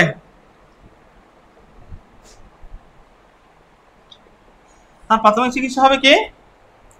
প্রাথমিক চিকিৎসা কি হবে? প্রাথমিকভাবে আমরা তাকে কি করতে পারি? প্রপটাপ পজিশন করে রাখতে হবে, হ্যাঁ, প্রপটাপ পজিশন বা সেমি ফাউলার পজিশন। প্রপটাপ পজিশন, আমরা কি প্রপটাপ পজিশন জানি? জানি না। তাহলে আমাদেরকে কতগুলো পজিশন সম্পর্কেও জানতে হবে। কি জানতে হবে? কতগুলো পজিশন জানতে হবে, তাই না? তাই পজিশন জানতে হবে না? কতগুলো কি জানতে হবে? পজিশন জানতে হবে। কারণ পজিশনগুলো যদি না জানি আমি পেশেন্টকে কি করতে পারবো না? পজিশন চেঞ্জ করতে পারবো না। পেশেন্টকে পজিশন চেঞ্জ করতে পারবো না, হ্যাঁ। তাহলে পজিশন চেঞ্জ করার জন্য আমাদের কতগুলো পজিশন জানতে হবে। যেমন আমি দাঁড়াচ্ছি তো, এখন মাথাটা আমি এভাবে ঘুরালাম, কি পজিশন? Lateral position. মাথা আমি এভাবে ঘুরাচ্ছি না, ঘুরাচ্ছে কি পজিশন? ল্যাটারাল পজিশন, হ্যাঁ, ল্যাটারালি করতেছি, হ্যাঁ। যদি আমি ডান পাশে করি তাহলে হচ্ছে রাইট ল্যাটারাল, আর যদি বাম পাশে করি লেফট ল্যাটারাল, তাই না? আর যদি মাথা এভাবে ঘুরাই তাহলে কি রোটেশন। আমরা কি করতেছি? রোটেশন করতেছি। তাহলে এক এক ধরনের পেশেন্টকে আমরা এক এক ধরনের পজিশন দিই। যেহেতু আমরা হেলথ স্ক্রিনিং সাবজেক্ট করতেছি, তাহলে হেলথ স্ক্রিনিং হচ্ছে যে পায়ের নখ থেকে মাথার চুল পর্যন্ত আমাকে স্ক্রিনিং করে দেখা। হেলথ স্ক্রিনের মধ্যে যেটা আছে, এতগুলো পড়ার পিছনে কারণ কি? আমি যাতে স্ক্রিনিং করতে পারি, পেশেন্টকে স্ক্রিন করতে পারি। আপনি ফ্রন্ট ডেস্কে থাকবেন, আপনি ফার্স্ট ম্যান, পেশেন্টের হচ্ছে আপনি ফার্স্ট সারির একজন মানুষ, আপনি পেশেন্ট যিনি পেশেন্টকে সেবা করবেন, কেয়ার গিভার। আমি যদি হসপিটালে যদি আপনি জব করেন, ছোটখাটো ক্লিনিকে যদি জব করেন আপনি, তাহলে দেখা যাবে যে আপনাকে বলছে কি হেলথ স্ক্রিনিং করার জন্য। সাধারণত আমরা করি। তাহলে হেলথ স্ক্রিনিং যদি আমি করতে চাই আমাকে কি করতে হবে? পেশেন্টের temperature, pulse, respiration, BP, weight, height, হ্যাঁ, এগুলো সব আমাকে দেখতে হবে। এবং আমার লেখার উপর ডিপেন্ড করে সুগার কত আছে, হ্যাঁ, উচ্চতা কত, ওজন কত, এগুলো সবগুলো আমি লিপিবদ্ধ করে দিব। আমি যদি লিপিবদ্ধ করি, আমার লিপিবদ্ধের উপর ডিপেন্ড করে ডক্টর কিন্তু ট্রিটমেন্ট দিচ্ছে। এখন যদি কারো ওজন যদি হয় 50 কেজি, আমি যদি লিখি 72 কেজি, হ্যাঁ, তাহলে ওষুধও ওই পরিমাণে পাবে না? পাবে। তাহলে আমাকে ওজন দেখা এটা অ্যাকুরেট হতে হবে। হ্যাঁ, এভাবে ঠিক যতগুলো প্যারামিটার আছে প্যারামিটারগুলো আমাকে জানতে হবে। রক্তের গ্লুকোজ দেখা, জ্বর দেখা, বিপি দেখা, হ্যাঁ, এগুলো কিন্তু অ্যাকুরেট ভাবে আমাকে দেখতে হবে। তাহলে এখানে যদি হার্ট অ্যাটাক হয়, তাহলে হার্ট অ্যাটাকের আমরা যে প্রাথমিক চিকিৎসাটা যেটা করি ওটা হচ্ছে কি একটা পজিশনের কথা বলা হচ্ছে এখানে, সেটা হচ্ছে প্রপড আপ পজিশন। কি পজিশন? Propped up position. আপনি তো প্রপড আপ পজিশন কি জানেন না? জানেন? তাহলে রোগীকে আপনি প্রপড আপ পজিশনে রাখবেন। হ্যাঁ, তাহলে ওই পজিশনগুলো আমাকে জানতে হবে। দেখেন এগুলো কিন্তু একটার সাথে একটা রিলেটেড, একটার সাথে একটা রিলেটেড, তাই না? তাহলে আমরা বললাম কি, আমি যদি মাথা যদি এভাবে দিই তাহলে এটা হচ্ছে কি ল্যাটারাল পজিশন। এটা যদি আমি বাম পাশে নিই লেফট ল্যাটারাল, ডান পাশে নিলে রাইট ল্যাটারাল। গুড। আর প্রপড আপ মানে হচ্ছে যে অর্ধশায়িত অবস্থায় করে রাখা, প্রপড আপ পজিশন। তার মানে হচ্ছে অর্ধশায়িত বা semi Fowler position. Propped up পজিশনকে আরেকটা পজিশন বলা হয় সেমি ফাউলার পজিশন। অর্ধশায়িত অবস্থা বলতে আমি 9 শোয়া 9 বসা, আছে না এরকম? হ্যাঁ, অর্ধশায়িত অবস্থা। অর্ধশায়িত অবস্থা বলতে কিরকম? 9 শোয়া 9 বসা। আমি এভাবে বসছি, তো এভাবে বসার পরে এটা আমি এভাবে করে রাখলাম। হ্যাঁ, এভাবে করে বসতে আমার এটা কি শোয়াও না বসাও না, এটা হচ্ছে কি অর্ধশায়িত অবস্থা। ঠিক আছে, এটা হচ্ছে অর্ধশায়িত অবস্থা। 9 শোয়া 9 বসা। আমরা দুই ধরনের পেশেন্টকে এরকম করে রাখি। হার্ট অ্যাটাকের পেশেন্ট হলে তাকে এভাবে করে রাখতে বলতেছে। আরেকটা হচ্ছে যে কি যাদের শ্বাসকষ্ট আছে, অ্যাসমা, ব্রঙ্কাইটিস, ব্রঙ্কোনিউমোনিয়া, শ্বাসকষ্ট রোগী যেগুলো আছে, ব্রঙ্কিয়াল অ্যাসমা, ওদেরকেও আমরা কিন্তু প্রপড আপ পজিশনে করে রাখি। আবার দেখা যাচ্ছে কি লিথোটমি পজিশন, হ্যাঁ, তারপর হচ্ছে কি ট্যান্ডেলবার্গ পজিশন।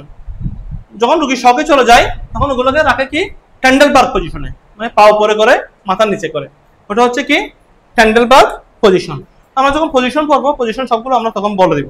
ঠিক আছে, সব পজিশনগুলোর কথা বলে দেবো। তাহলে প্রাথমিক চিকিৎসার মধ্যে বলছে কি পেশেন্টকে প্রপড আপ পজিশনে রাখার জন্য। হ্যাঁ, কি বলছে? হাঁটুর নিচে বালিশ দিয়ে অর্ধশায়িত অবস্থায় রাখুন। হাঁটুর নিচে বালিশ দিয়ে কি করতে বলছে?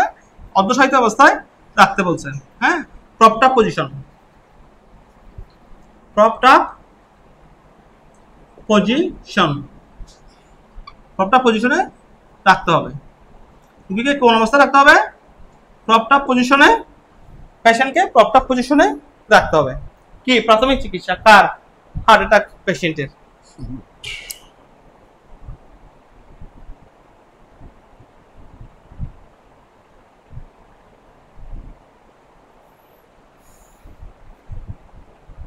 এবং আমাদেরকে কি করতে হবে? আমরা বেশি হার্ট অ্যাটাকের পেশেন্টকে বেশি কোনো কাজ করতে পারবো না। হার্ট অ্যাটাক পেশেন্টের বেশি কোনো কাজ করার এখানে সুযোগ নাই। যদি পেশেন্ট অ্যাসপিরিন বা ব্যথা কমানোর কোনো স্প্রে ব্যবহার করে বা ওষুধ সেবন করে থাকেন তাহলে তা নিতে সহায়তা করতে হবে। মানে হার্ট অ্যাটাক পেশেন্ট, এই পেশেন্ট যদি আগে থেকে কোনো ডাক্তারের যদি কোনো অ্যাসপিরিন জাতীয় ওষুধ যদি নিয়ে থাকে, অ্যাসপিরিন জাতীয় ওষুধ যদি নিয়ে থাকে, ডায়াবেটিস অথবা অ্যাসপিরিন জাতীয় ওষুধ যদি নিয়ে থাকে, যদি নিয়ে থাকে তাহলে সেটি দিতে হবে আর কি। তাহলে পেশেন্টকে সেটি দিতে হবে, ওটা নিতে নেওয়ার জন্য বলতে হবে প্রাথমিক চিকিৎসার মধ্যে। আরেকটা পাচ্ছি আমরা কি প্রাথমিক চিকিৎসার মধ্যে? আমরা টিপিআর অ্যাসপিরিন, ASPIRIN, হ্যাঁ, অ্যাসপিরিন জাতীয় ওষুধ যদি নিয়ে থাকে তাহলে সেটা তাকে নেওয়ার জন্য এনকারেজ করতে হবে। তারপর আরেকটা হচ্ছে প্রপার পজিশন রাখতে হবে। অ্যাসপিরিন জাতীয় ওষুধ যদি সে নিয়ে থাকে তাহলে অ্যাসপিরিন জাতীয় ওষুধ এগুলা তাকে নেওয়ার জন্য এনকারেজ করতে হবে। আরেকটা হচ্ছে যে আমাদের ভাইটাল সাইনটা মনিটর করতে হবে। কি করতে হবে? ভাইটাল সাইন মনিটর করতে হবে এবং দ্রুত পেশেন্টকে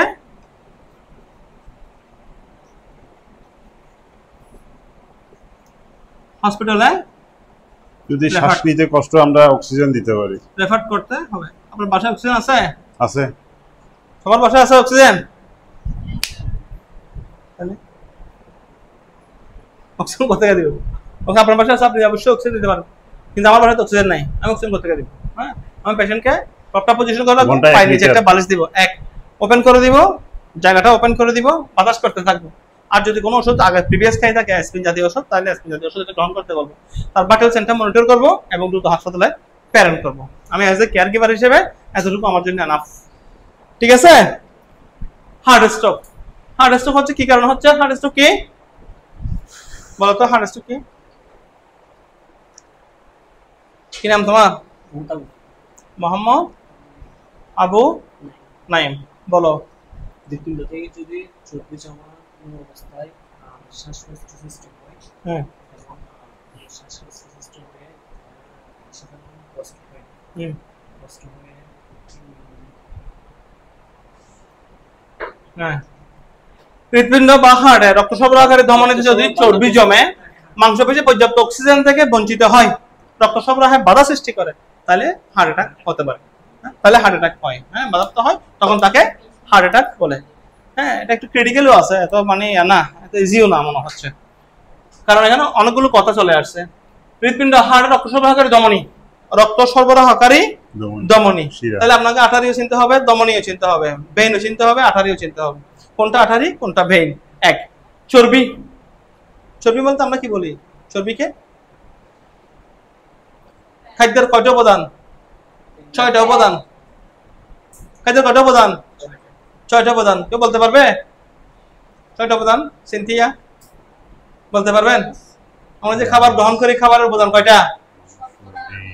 হ্যাঁ, carbohydrate, fat, protein, vitamin, mineral and water. Carbohydrate, fat, protein, vitamin, mineral and water. খাবারের হচ্ছে 6টা উপাদান। এই 6টা উপাদান যদি সুষমভাবে বন্টন থাকে, সুষ্ঠুভাবে বন্টন থাকে, তাহলে আমরা সেটাকে বলি সুষম খাবার। সুষম খাবার আমার স্বাস্থ্যের জন্য কি উপকারী? সুষম খাবার আমার স্বাস্থ্যের জন্য উপকারী। এখানে একটা ফ্যাট আছে না, ফ্যাট, ওটাই হচ্ছে চর্বি। ওই যে চর্বি, ও ফ্যাটটা, ফ্যাট, এই ফ্যাটটা হচ্ছে চর্বি। এই চর্বিটা যখন আমাদের বেশি পরিমাণ হয়ে যাবে, তখন একটা ধমনীতে গিয়ে জমাট বাঁধা শুরু করবে। জমাট বাঁধা শুরু করলে তখন ওই ধমনীটা অক্সিজেন সাপ্লাই দিতে পারবে না। কোথায়? হৃৎপিণ্ডের মাংসপেশিতে। হৃৎপিণ্ডের মাংসপেশিতে কি করতে পারবে না? অক্সিজেন সাপ্লাই দিতে পারবে না। মাংসপেশি পর্যাপ্ত অক্সিজেন থেকে বঞ্চিত হবে। যখন বঞ্চিত হবে তখন রক্ত সরবরাহে বাধা হবে। রক্ত সরবরাহে যখন বাধা হবে তখন, বুঝছো? হ্যাঁ, বাধা হলে তখন কি হবে? চেস্ট পেইন শুরু হবে। চেস্ট পেইন শুরু হলে চেস্ট পেইনটা এখান থেকে কোথায় যাবে? পিছনের দিকে যাবে। হ্যাঁ, তখন আস্তে আস্তে আমরা কি করবো? তখন তো আমাদের কিছু করার থাকবে না। আমরা কি করবো? আমার পেশেন্টকে সবাই নিয়ে বাতাস টাতাস করে মোটামুটি গামথাম এগুলো মুছে দিয়ে পায়ের নিচে একটা বালিশ দিয়ে মোটামুটি প্রপটা পজিশন করে রাখবো না, পেশেন্টকে দ্রুত হসপিটালে নিয়ে যেতে হবে। তারপর আমরা অ্যাসপিরিন জাতীয় ওষুধ আগে খাইছি কিনা জিজ্ঞেস করবো, যদি খাই তাহলে ওটা দিতে হবে তাকে। তারপরে ভাইটাল সাইনগুলো মনিটর করবো, তারপর পেশেন্টকে দ্রুত হাসপাতালে নিয়ে যাবো। এটা ছাড়া আমাদের আর কিছু করার নেই। আছে? আর কিছু করার নেই, অতটুকু আমরা করবো। ব্রেন স্ট্রোকের ক্ষেত্রেও ঠিক একই রকম। ব্রেন স্ট্রোকও প্রায় ঠিক একই রকম। তাহলে আমরা ভাইটাল সাইন নিয়ে আরেকটা করি, প্র্যাকটিক্যাল করি। কি বলেন? ভাইটাল সাইন নিয়ে আরেকটা প্র্যাকটিক্যাল করি। হ্যাঁ, দেখেন ভাইটাল সাইন কিন্তু খুব বৃহৎ একটা সাবজেক্ট, বিশাল একটা সাবজেক্ট। হ্যাঁ, ভাইটাল সাইন ওটার উপরে থাকবে। তাহলে আমরা এই চ্যাপ্টারটা মোটামুটি শেষ করছি। হ্যাঁ, এই চ্যাপ্টারের মধ্যে আপনাদের জন্য কয়েকটা প্রশ্ন থাকবে। সেটা হচ্ছে যে অ্যানাটমি ও ফিজিওলজি বলতে কি বুঝো? কয়েকটা প্রশ্ন একটু লিখে নেন, এগুলো আপনাদের জন্য থাকবে। মডিউল শেষ করে নাই, চ্যাপ্টার শেষ করছি। মডিউল হচ্ছে কি হেলথ স্ক্রিনিং সম্পাদন করা। এই চ্যাপ্টার থেকে আপনাদের কয়েকটা প্রশ্ন থাকবে, প্রশ্নগুলো আপনারা যাদের বই আছে, যারা মডিউল সংগ্রহ করছে ওদের কাছ থেকে এগুলো কারেকশন করবেন। কেমন? একটা হচ্ছে কি অ্যানাটমি ও ফিজিওলজি বলতে কি বুঝো? অ্যানাটমি ও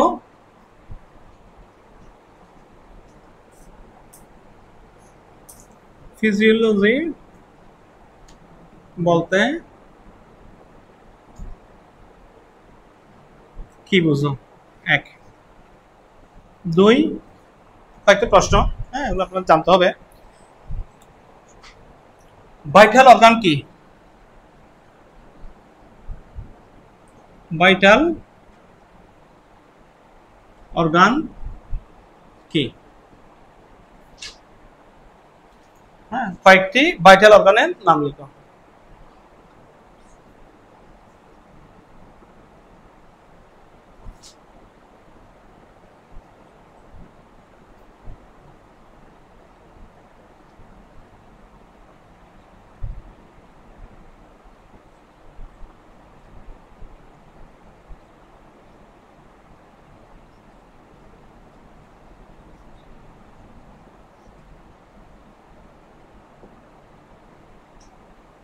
ঠিক আছে? 3, ভাইটাল অর্গান কি? কয়েকটি ভাইটাল অর্গানের নাম লিখো। তারপর হচ্ছে কি তন্ত্র কি? তন্ত্র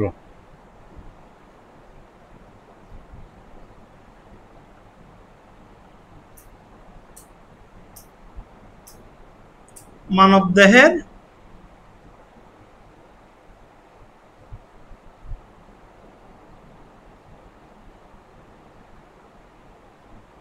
এগারোটি তন্ত্রের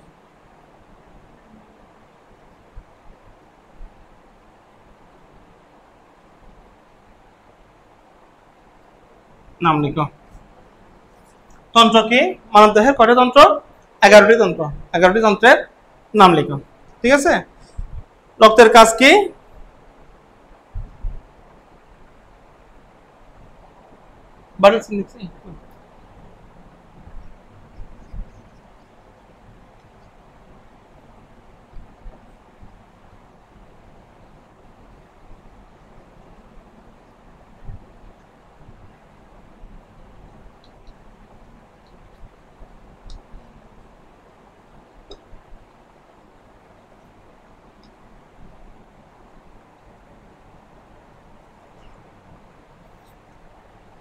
ভাইটাল সাইন কি? ভাইটাল সাইন সমূহের নাম লিখো। এবং রক্তের কাজ কি?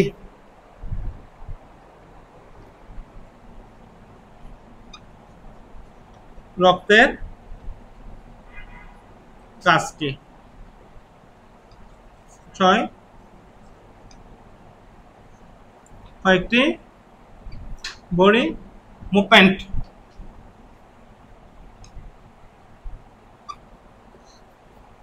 এ লেভেল 2 অনেক সোজা আছে। লেভেল 2 তে আমরা বাংলা লেখার একটা সুযোগ পাচ্ছি। হ্যাঁ, লেভেল 3 এর মধ্যে কিন্তু বাংলা লেখার কোনো স্কোপ নেই। লেভেল 2 তে আমরা নিজেদের মতো করে বাংলা লেখার সুযোগ পাচ্ছি, বোঝার সুযোগ পাচ্ছি, পড়ার সুযোগ পাচ্ছি।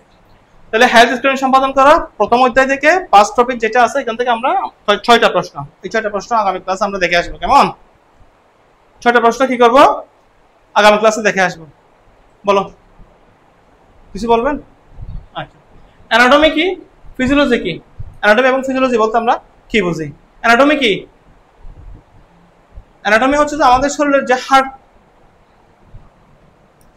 শরীরের যে গঠন, স্কেলেটাল সিস্টেম এবং মাংসপেশি নিয়ে গঠিত, হ্যাঁ, যে একটা কাজ, ওটা হচ্ছে যে অ্যানাটমি।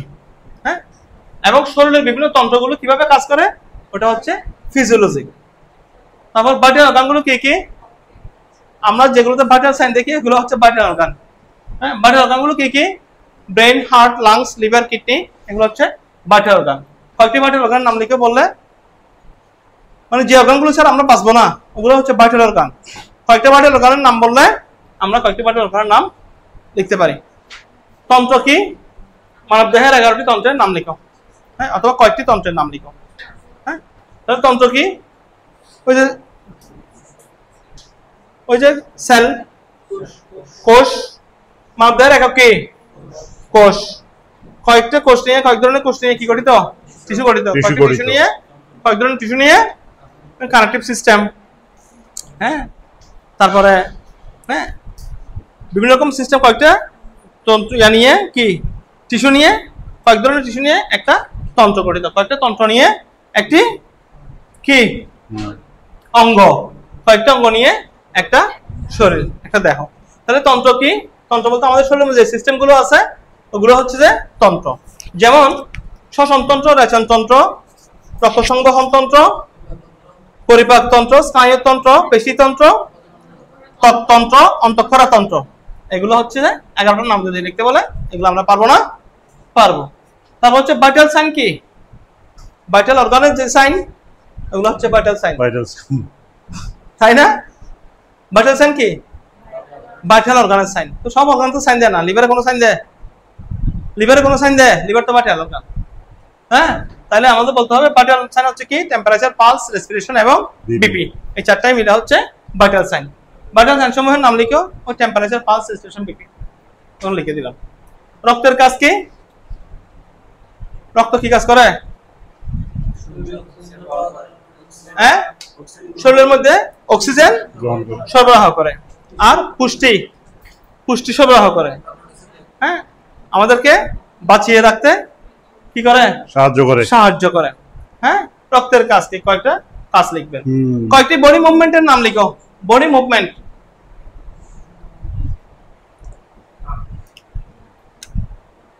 শেষ না?